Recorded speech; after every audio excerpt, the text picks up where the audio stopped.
Welcome to the Practical Growth Podcast with me, E.B. Johnson, author, NLPMP, and cognitive reappraisal coach. This is the podcast created for people like you, people looking for more health, more peace, more happiness. Each week, I explore a new topic in pop psychology and help you build a better life and better relationships. Join me for special guests, exciting ideas, and practical advice that you can use to improve your life from the inside out. Let's get into it. Hello, my lovelies, and welcome back to another episode of the Practical Growth Podcast. It's me, EB, your favorite writer, your favorite TikTok coach, and most importantly, your favorite NLPMP and cognitive reappraisal specialist. And here I am back with another great episode.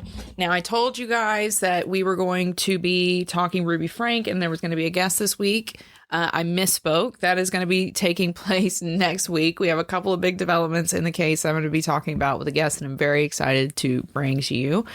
But today is actually, I think, an even more important episode, right? Because it's all about growth. It's all about helping you grow and helping you overcome a lot of these big emotional obstacles in your life, of which trauma is usually the root cause, right? Especially those of you listening who have childhood trauma. Maybe your parent was narcissistic or emotionally immature, or you just grew up in a really chaotic environment as a kid. Because what this episode is going to do is it is going to help you with what I find with my clients is one of the biggest hurdles, and that is the gaslighting. We as trauma survivors, especially those with a quote unquote stiff upper lip, tend to gaslight ourselves. And when we do that, we prevent a lot of healing. We create roadblocks in our relationships. There's all kinds of stumbling blocks, hurdles that we kind of create for ourselves emotionally when we gaslight ourselves in terms of our own trauma. So that's what we're going to be talking about today. But specifically, I'm going to be giving you my secret recipe, my secret formula, the technique that I usually only hand out to my one-on-one clients. Okay. And this technique is going to help you stop gaslighting yourself in terms of your trauma and the feelings that you have, even here in the present moment. And that's what we're going to do today. That's what we're going to do. We're going to banish the gaslighting. We're going to put that to an end and give you a solid technique that you can use to do that intentionally and consciously in your everyday life. Before we jump in, though, I do just want to make a little bit of a plea and a little bit of a plug, okay? A little bit of a plea and a little bit of a plug. As most of you probably know, because most of you probably found me that way, I am a writer on medium.com. That is where I share a lot of my articles, a lot of my content. I've been extremely fortunate for years now, since 2019, to that's been my primary source of not only communicating with you guys, my fans, my listeners, my followers, but that's also been my primary source of income. Unfortunately, due to Medium's new direction, new changes, that is no longer the case. It's very hard for me to reach anyone there. I've forgot, basically, I have 33,000 followers and less than 1% of them see my stories. And it's just really hard for me now to reach anyone on the platform. So I have moved most of my original content and my whole library of old content over to Substack.com. And I would be extremely grateful if those of you listening could head over to Substack and support me there. There are two options. You can pay $5 a month, just like you would for Medium. And that gets you not only new weekly stories, but the entire back catalog of my work. Everything I ever posted on Medium is over on Substack. So you get access to all of that for $5 a month. Plus, for that $5 a month, you get extra content from me. So, for example, a couple days ago, I sent out a free ebook to all of my premium subscribers on Substack. We've got some video series that are going to be coming out soon with some of my coaching tips, tricks, and addressing some of the really big topics that you guys struggle with in terms of emotional regulation. There's a lot of goodness there over on Substack. And that is, again, for $5 a month or $50 a year. I would be eternally grateful for those who can. And listen, I know what it's rough out there, but for those of you who do have the change in your pockets or the, a little bit spare, if you could head over to substack.com, sign up, support me there. It's really easy to do. You just head to practicalgrowth.substack.com, hit subscribe, and they'll walk you right through the process. You'll start getting my emails every time they come out, and you'll get access to the entire back catalog. So if you've got the time, if you've got the means, I would love it if you guys could support me on Substack, kind of help me stem the flow of the disastrous changes at Medium. I would be very, very grateful. Again, that is practicalgrowth.substack.com to subscribe. And listen, if you don't have the means, I also appreciate you. Go ahead and sign up for a free subscription there. You still get access to some of my articles. I still send out stuff for my free subscribers because I know how it is, and I want my advice, I want my content to be accessible for everybody. So everybody, if you're listening to this, head to practicalgrowth.substack.com to support me. Thank you, thank you, thank you. All right, let's get into the good stuff, the light stuff, the joyful stuff. Survivors gaslighting themselves after trauma. What am I talking about? What are we going to be talking about today, and how can we fix it? Because I'm sure if you're listening to this, this is a problem that you've had. I'm sure that you have had that moment where you have thought back to something that happened in your childhood, and then you quickly snap yourself out of it and go, oh, whoa, whoa, whoa, whoa, whoa, whoa.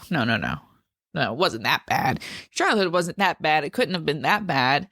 We have all been there. It's one of the biggest problems. When we talk about healing trauma, a lot of people point to their issues with others. People don't believe me. People gaslight me. The flying monkeys come after me, all that kind of stuff. But when we're healing, we are also one of our biggest obstacles. And a lot of it comes down to the way we gaslight ourselves, talk ourselves out of our feelings, dismiss or diminish our experiences and the effect that they had on us.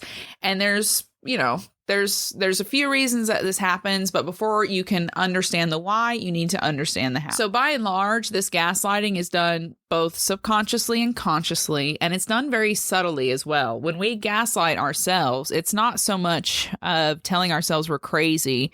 It's more of absorbing this feeling of shame and then diminishing our feelings, diminishing our experiences, downplaying them, and denying the damage, denying the effects that they have had on our current lives, or, even our past memories, histories, relationships, whatever it is. You will see yourself doing this, hear yourself doing this, find yourself doing this when you, let's say, think back to a traumatic memory, a traumatic moment in your past, or a very upsetting kind of critical crossroads in your childhood or your adolescence.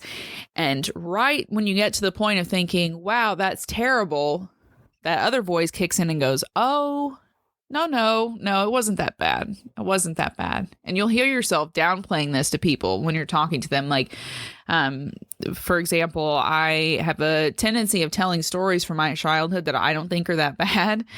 And as I tell them to, especially my British friends, they just will get this look of horror on their face. Like, oh my God, what are you talking about? And I immediately have to comfort them, right? I'm comforting them and saying, oh, no, it wasn't that bad. It wasn't that bad. It wasn't that bad. That is a form of gaslighting ourselves. We think the same way, and it's kind of done as a form of comfort, but mostly it's done as a form of avoidance, right? We don't want to believe that it was that bad because then that's a whole other bucket of fish we have to fry. So why does this happen? Where does this come from? Why do so many of us have this seemingly innate ability to just dismiss our own suffering out of hand? Because, again, with my clients, you see them, they come to me, they're so full of empathy. And I myself, right, I can feel empathy for a pencil. There was a comedian who said that one time, like, I can feel empathy for a pencil. If you tell me this pencil's name is Jim and you snap it in half, I'm going to be devastated.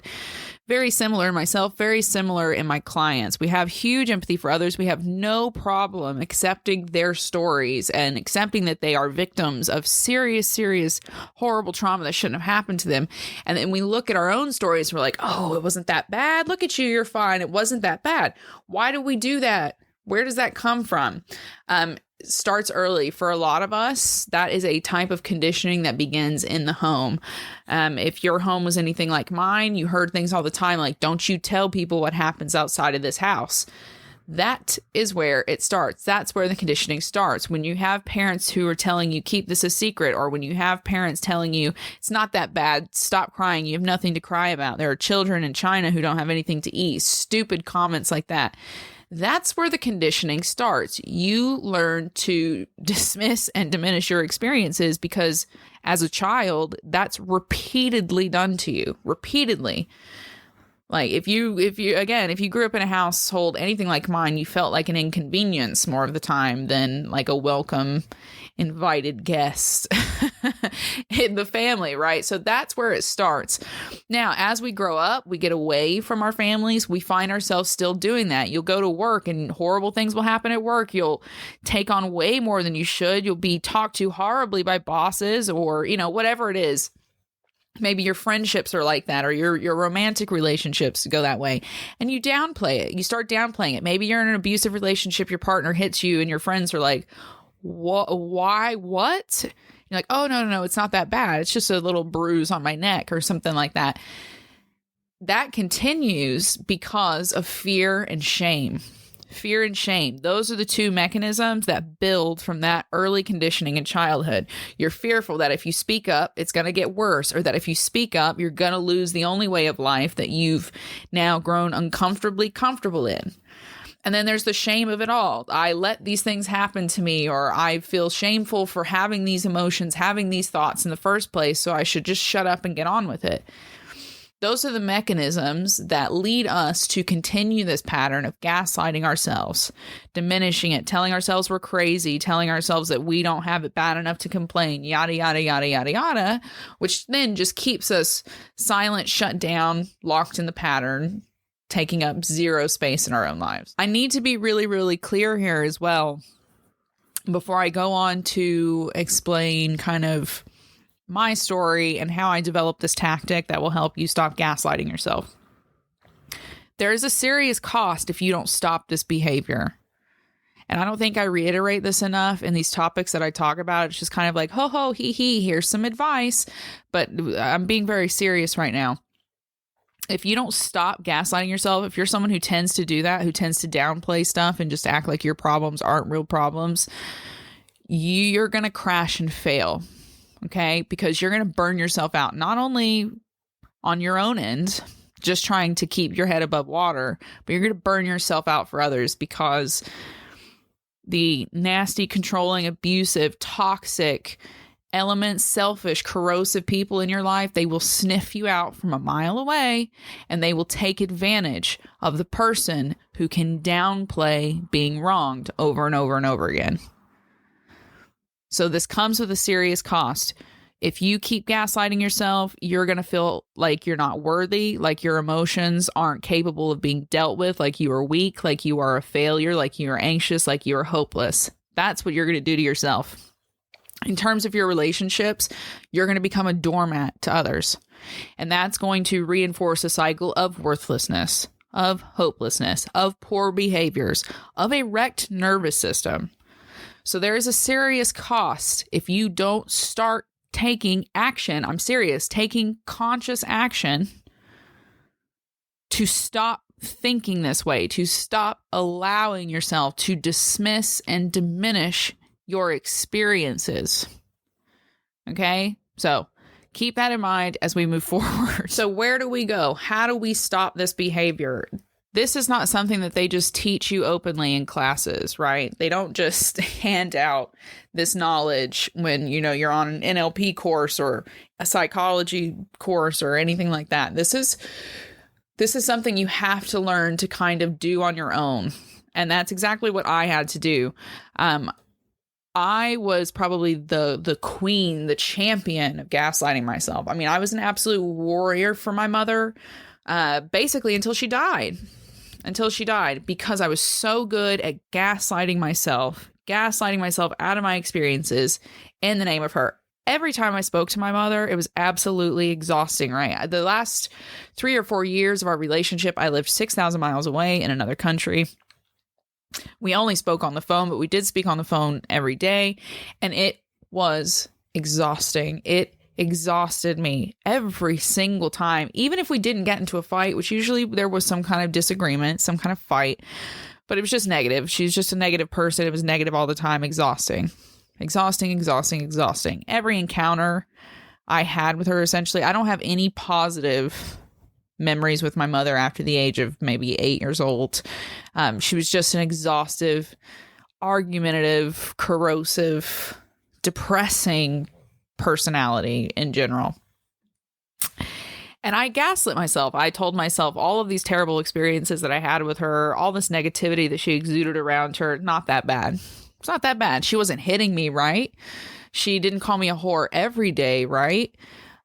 She would go and, splurge in her shopping addiction and buy me a bunch of random shit at random points in her life. So that was good, right? Because like sometimes you'd get something you liked. So that made her a good mom, right?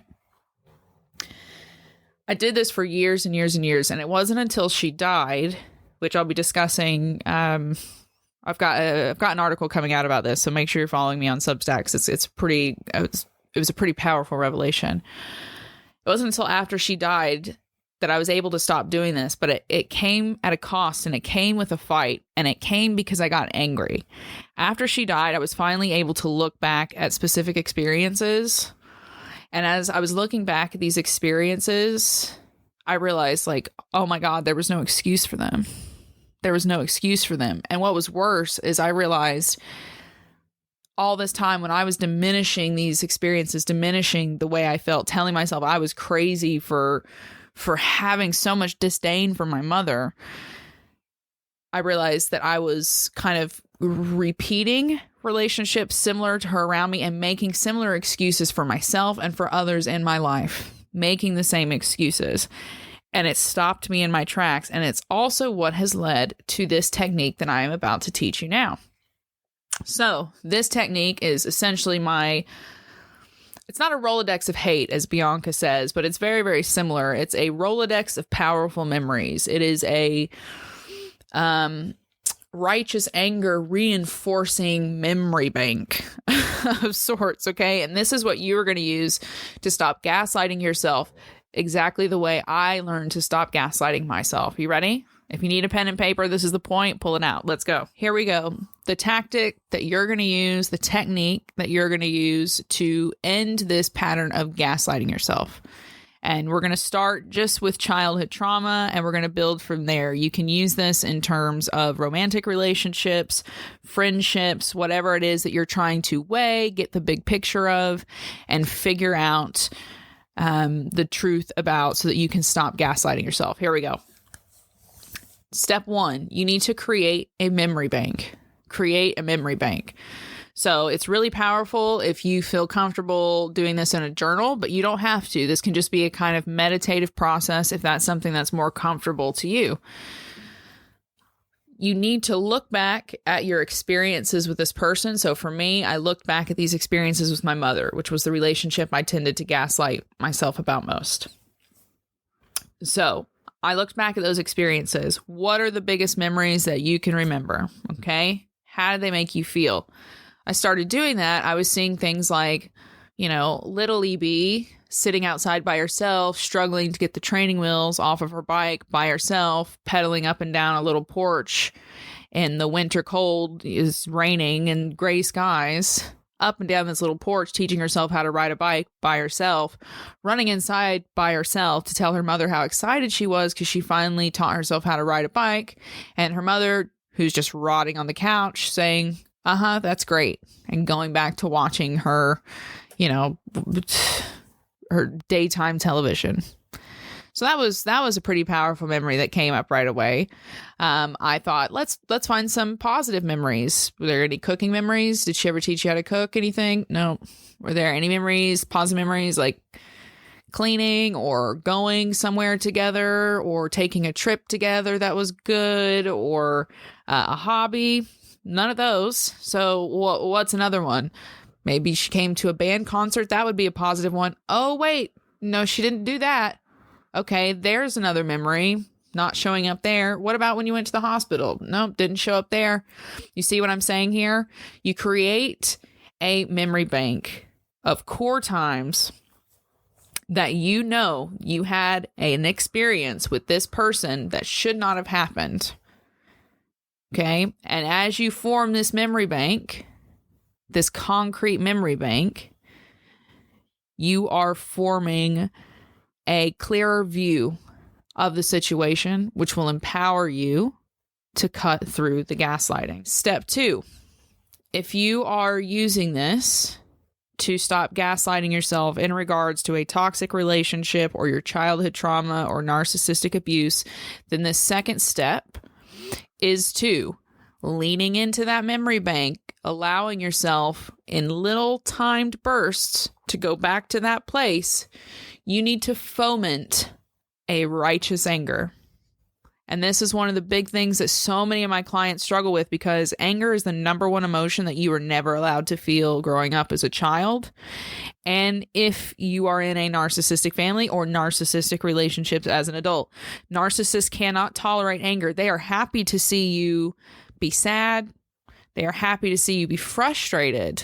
They are happy to see you be disappointed, but they will not allow you to be angry, because every narcissist knows that your anger is motivating. Your anger is a threat to them, because your anger will motivate you to act against them, to stand up to them, to speak out against them, and to, most importantly, leave and strip their power from them.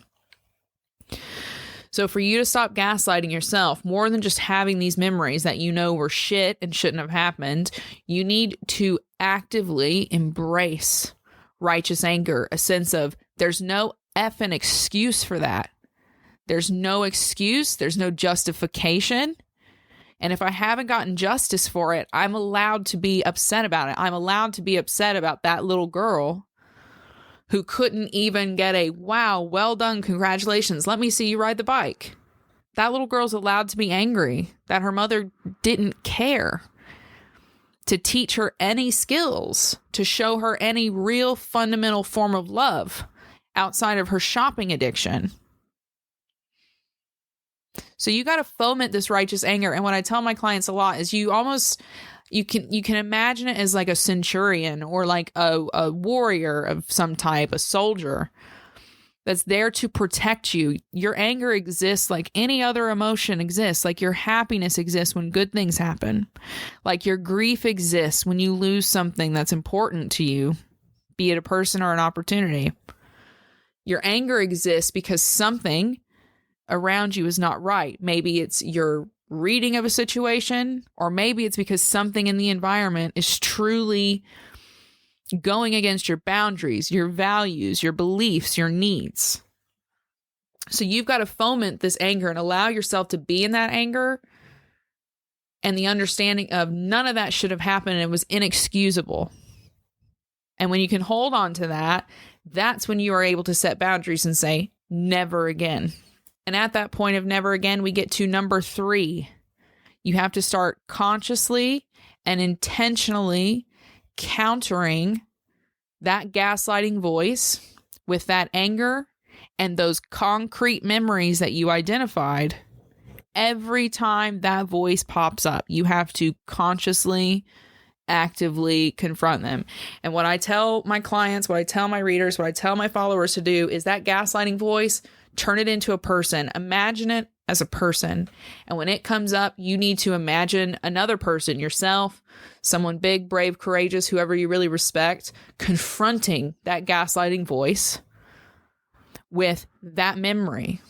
Okay. And with that anger that you know is righteous, that you know is justified. So in my case, when I have doubts about, because it does occasionally still happen. When I have doubts about my experiences with my mother, I look back at her sitting on the couch when that little girl was outside taking off her own training wheels on her bike and pedaling up and down a 12-foot porch. Probably wasn't even that big. Over and over and over again while cars pass by, while other kids ride by with their families on bikes. And I'm freezing in my little cheap gloves, and my mother's sitting inside watching Sally, Jesse, Raphael. I give that memory to that gaslighter voice and say, okay, it wasn't that bad. Explain that. Or I tell the gaslighter about the time that my mother found a rock CD she didn't like.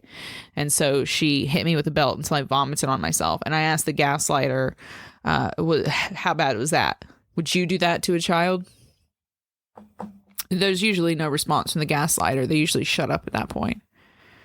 And that's how you have to intentionally counter that gaslighter, with that anger and those inexcusable memories, to back that voice of doubt down. Because make no mistake, that voice is the voice of your abusers. It is the voice of people who wanted you to fail or who wanted you to stay beneath them. It did not come from a good place. So you don't have to treat it well. You need to counter it. You need to shut it up. You need to silence it. There's no making friends with it. You need to shut down that gaslighter inside of you. And that's it in a nutshell. That is my technique. That is my way to counter the gaslighter. You build that concrete memory bank, write it down in, a death journal, or, whatever you want to call it, the journal of doom, if you can tolerate it. Allow yourself to be in that anger, and then counter that gaslighting voice with those memories and that anger. Just let that gaslighting voice absolutely have it. I mean, why not? You don't need that voice there. It doesn't come from a good place. It serves no good purpose save to keep you below somebody or to keep you short of your goals. So don't let it happen. Thank you so much for listening. Hopefully you've gotten something great from this episode. I hope that it inspires you. I hope it motivates you. Next week will be something totally different, but this week, this was the message that I felt was really, really important to address. So thank you again for listening. Thank you for those who are still, supporting me on Medium and TikTok. But if you could, remember, follow me over at Substack, practicalgrowth.substack.com. And for anyone else who's interested, I have a couple of spots opening up for my next round of coaching, which will be starting up in a couple of weeks. So if you want to be a part of that, you've got less than 100 days left, basically. By the time the next program starts, you will have less than 100 days to the year. And then it's the new year. So you can either go in the way you're feeling right now, in the stress and the chaos and the exhaustion, or you can work with me. So if you want to do with that, head over to therealebjohnson.com, click on working with me. And for everyone else, again, follow me on Substack, and keep your heads up, keep your eyes on the stars, and keep moving forward. Until next time, bye-bye.